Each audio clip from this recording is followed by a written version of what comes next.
生肖鸡天性聪明，他们精明能干，往往具有敏锐的洞察力和果断的决策力，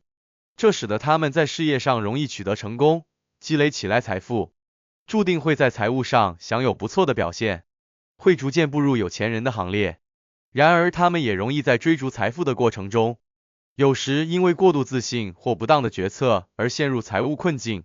面临暂时的资金困难。在有钱和没钱这两种情况下，属鸡人需要谨记古老的智慧，有钱不去两地，没钱不求两人，以避免在得意时误入陷阱，或在困境时向错误的人求助。这里指的是哪两个地方，是哪两个人？这对属鸡人来说很重要。下面的解析请一定要记住。首先，先来解析有钱不去两地。属鸡人天生聪明灵活，善于规划和管理，这使得他们在财富的积累上往往比其他生肖更快。然而，在财富增长的同时，他们也更容易被外界的诱惑所迷惑，特别是那些看似带来高回报、充满刺激的地方。第一个不能去的地方是是非之地，这指的是那些充满风险和不确定性的地方，比如赌场、风月场所等。对于属鸡人来说，赌场可能是一个具有极大吸引力的地方，因为属鸡人通常头脑灵活，反应迅速，善于分析和抓住机会，因此他们可能会认为自己能够通过赌博获得更多财富。然而，赌博的本质并不是靠智慧或分析能力获胜，而是依赖运气。在赌场这样一个充满不确定性的环境中，属鸡人的这些优势反而可能让他们陷入自信过剩的陷阱，进而做出错误的判断。属鸡人一旦进入赌博的世界，很容易因为短期的胜利而加大赌注，最终不仅失去已经积累的财富，还可能陷入债务危机，甚至影响到他们的事业和家庭生活。因此，对于属鸡人来说，无论他们拥有多少财富，都应该避免去赌场这样的是非之地。除了赌场，风月场所也是属鸡人不能去的地方。风月场所象征着享乐和欲望的放纵，属鸡人在积累财富后，可能会希望通过享乐来放松自己，甚至认为这是对自己辛勤工作的奖励。然而，风月场所常常伴随着复杂的人际关系和不可预知的道德风险。属鸡人通常对成功和社会地位非常看重，但正是这种追求成功和声誉的心理，可能会让他们在风月场所中受到诱惑，卷入不必要的麻烦。风月场所不仅会消耗他们的财富，还可能破坏他们的家庭关系，甚至影响他们的事业和社会地位。因此，属鸡人应时刻保持清醒，不因一时的享乐而忽视了长远的生活和事业目标。另一个不能去的地方是故乡。对于许多人来说，故乡是情感的归宿，代表着亲情和友情。然而，俗话说有钱不还乡，这是因为回到故乡后，财富往往成为亲友之间的焦点。属鸡人通常在外拼搏多年，积累了财富和名望。当他们回到故乡时，亲友可能会因为他们的成功而对他们提出各种要求，特别是在金钱方面。面对亲友的请求，属鸡人常常难以拒绝，尤其是在面对那些曾经帮助过自己的亲友时，他们容易在情感的驱使下做出不理智的财务决策。属鸡人非常重视家庭和亲情，但这也意味着他们在面对亲友的金钱要求时，往往感到内心的压力。许多时候，属鸡人可能会因为不愿让亲友失望而借钱给对方，甚至参与一些不靠谱的投资项目。然而，这样的行为往往充满风险，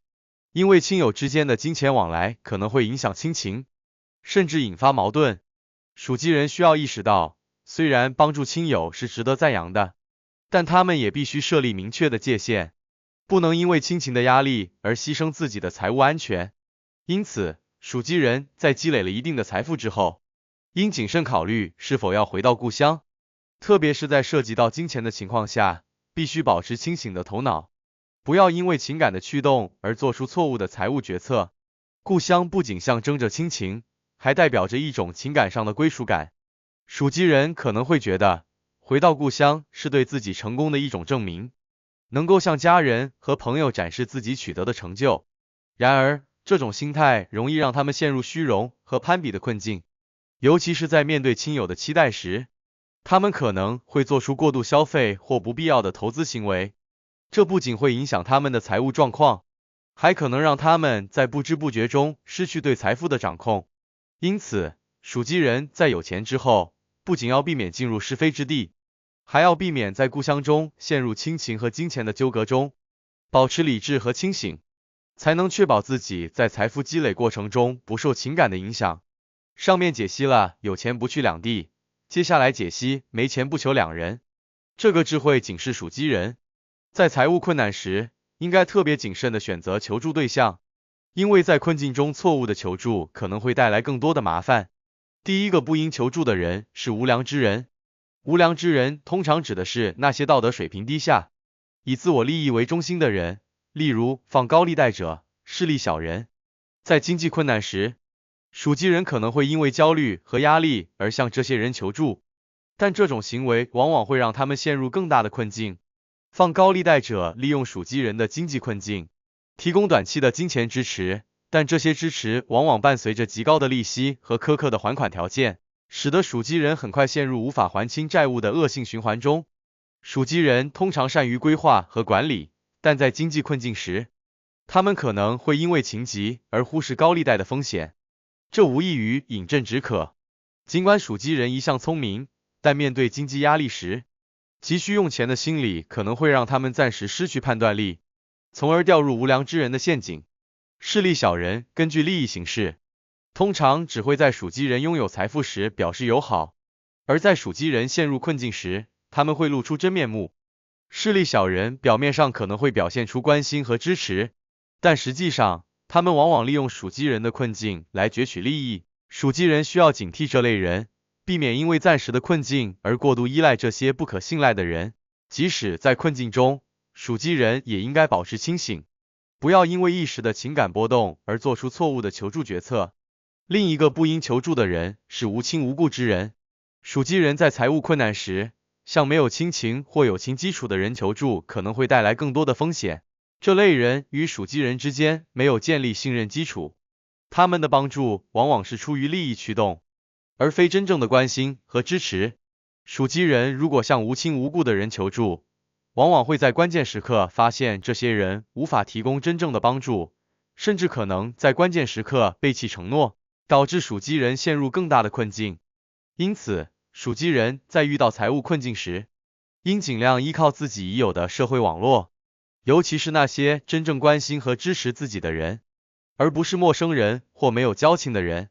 总结来看，有钱不去两地，没钱不求两人，这是属鸡人在财富管理和人际交往中必须时刻牢记的智慧。无论是面对财富的积累，还是面对财务困境，